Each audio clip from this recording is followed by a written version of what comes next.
안녕하세요. 예, 예, 드디어 121강까지 왔습니다. 121강. 오늘은 거를 세 다시 무예요. 이게 너무 길어갖고 제가 앞자는 잘라버리고 천천히라는 말을 잘라버렸고요. 그 다음에 다시 부는 회복할 부예요.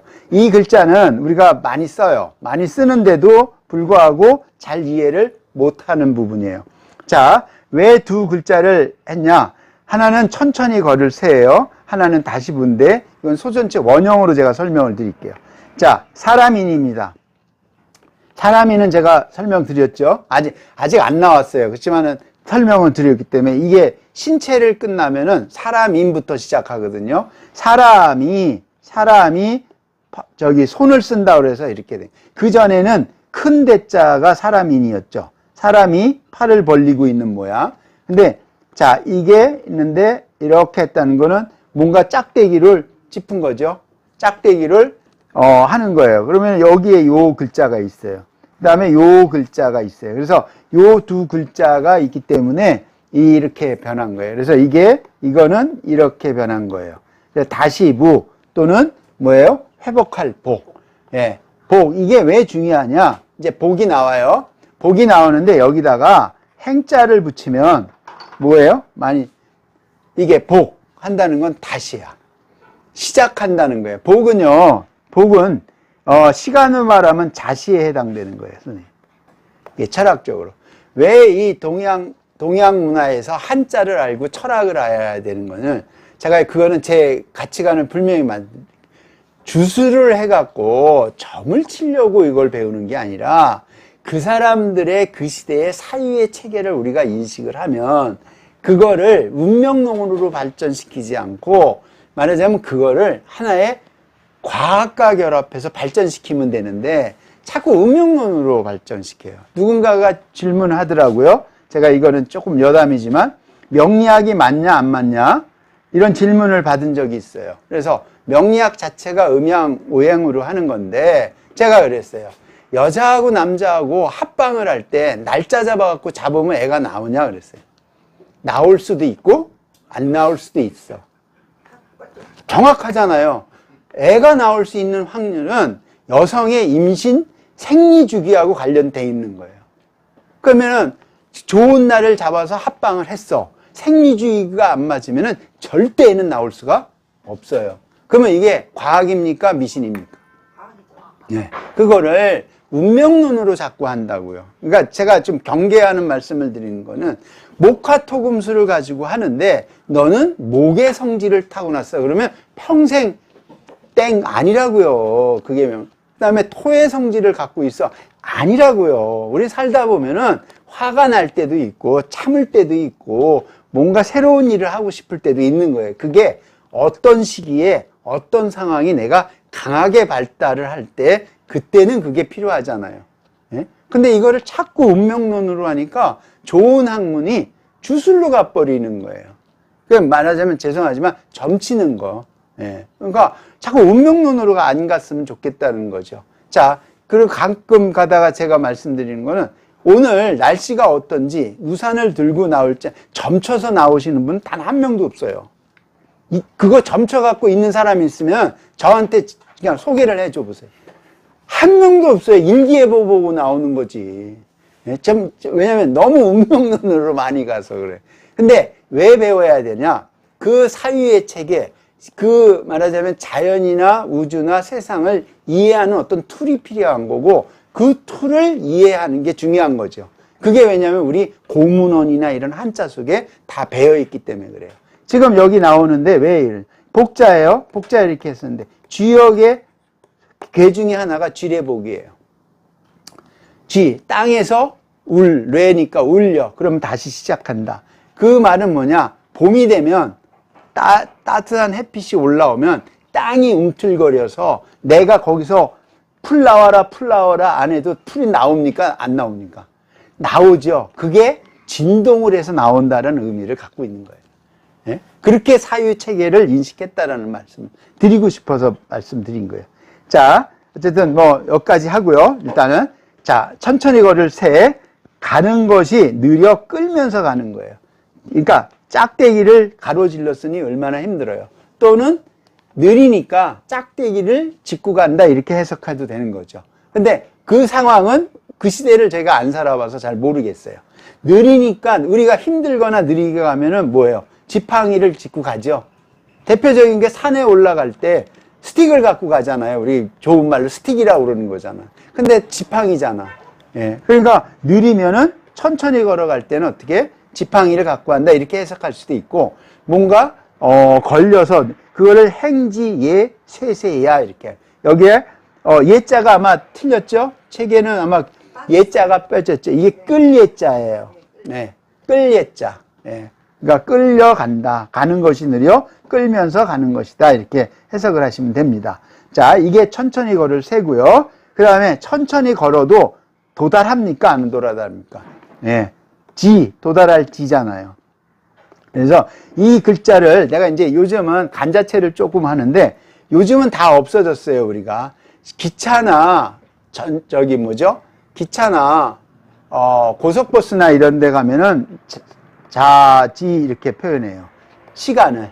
이거는 출발, 이거는 도착. 근데 중국의 간자체 보니까 종을 쓰더라고요. 종, 도. 그죠? 예. 이걸 따를 종자를 쓰더라고요. 어디부터 어디까지. 이게 이체자인 거예요. 우리는 이제 이런 걸 아예 쓰질 않죠.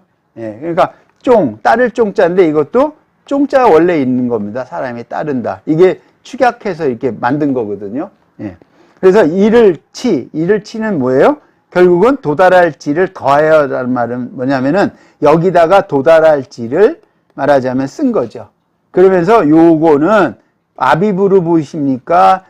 저거를 보이십니까? 예, 예. 아비부로 보일 수도 있고 두드릴 보구를 보일 수도 있죠. 이게 중요한 거예요. 이 글자가 아비부처럼 보이지만 어떨 때는 아비부가 되고 어떨 땐 두드릴 복이 되고 어떨 땐 뭐예요? 천천히 걸을 새가 된다고요. 이게 어려웠던 거예요. 요런 유형으로 쓰는 글자가 5개 이상은 넘어가지 않더라는 거예요. 제가 공부해 보니까.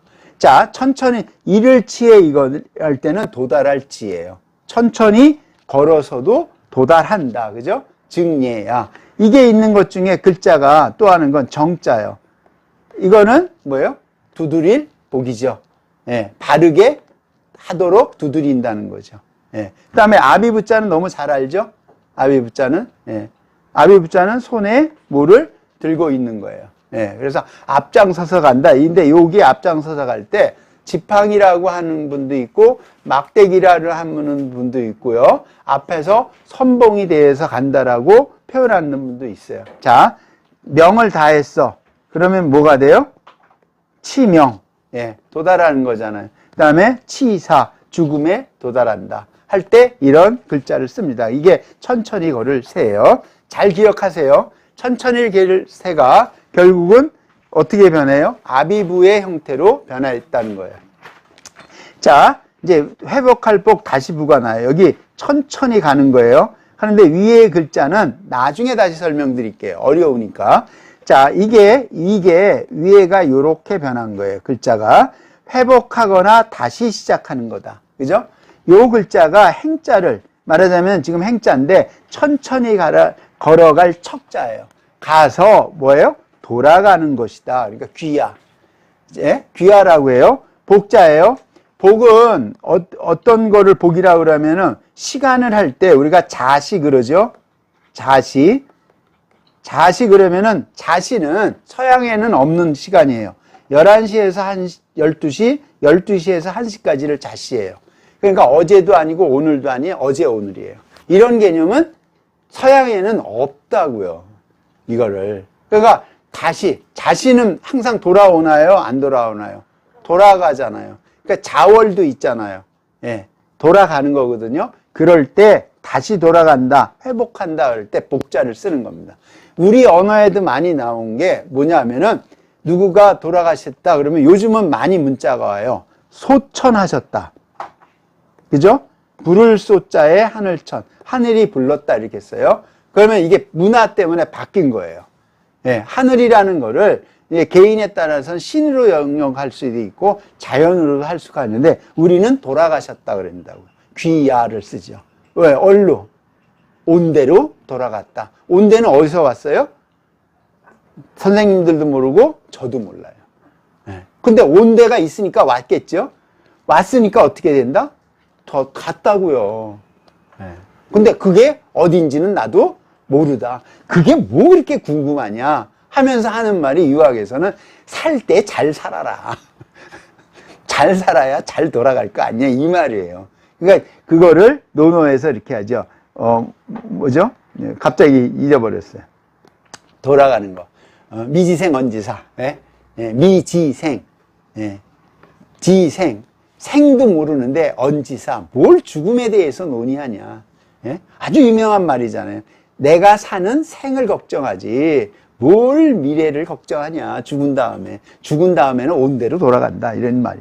이게 다시부가 이렇게 큰 의미를 갖고 있어요. 이걸 주역의 괴에도 나오는 거예요. 다시부. 그걸 지뢰복이라고 그래요. 지뢰. 걔 하나 그려드릴까요? 지뢰. 이렇게 쓰는 거예요. 양이 하나 들어왔잖아요. 이렇게 해서 지뢰복. 좀 어렵지만 양이 들어와서 새로 시작하는 거예요. 왜? 음의 세계에 양이 들어왔다. 그러면 음의 세계에 양이 들어왔으니까 자시예요. 11시에서 12시, 12시에서 1시. 음이고 이쪽은 양이에요. 11시에서 12시는 음입니다. 12시에서 1시는 양이에요. 음의 양이 들어왔어요? 안 들어왔어요?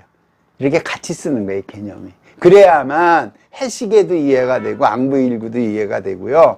그 다음에 경전을 읽어도 이해가 되는데 그거를 한 글자에 갖고 있는 의미를 이해 못하면 경전을 이해하기가 쉽지 않잖아요. 실제로 조선시대 때는 이런 개념을 가지고 건물을 짓거든요. 대표적인 건물이 경복궁이잖아요. 그 경복궁에 있는 걸 다 이해하려면은 이런 철학적인 개념이나 한자적인 개념을 이해해야 되는데 이 개념이 없이 그냥 경복궁은 이런 거야 하다 보면은 겉으로 드러난 것만 설명을 해줄 뿐이 없죠. 어쨌든 뭐 지금은 21세기니까 제가 다 설명을 할 수는 없으니까 어쨌든 회복할 복입니다. 자, 회복할 복에 한자 더 있는 게 뒤집을 복이에요. 이게 이런 게 있어요. 서쪽으로 보십니까? 아니면 뭘로 보이십니까? 이게 뭐냐면은 덮을 아예요. 덮었다고요. 그러니까 뒤집을 복, 덮을 부예요. 얼마 전에 이제 다 끝났어요. 청계천의 고가가 노래했을 때 뭐라고 그랬습니까? 복계천이라고 그랬죠. 예? 그럼 복계천이 맞나요? 부계천이 맞나요? 한 번 오류를 덮은 거는 덮을 부예요.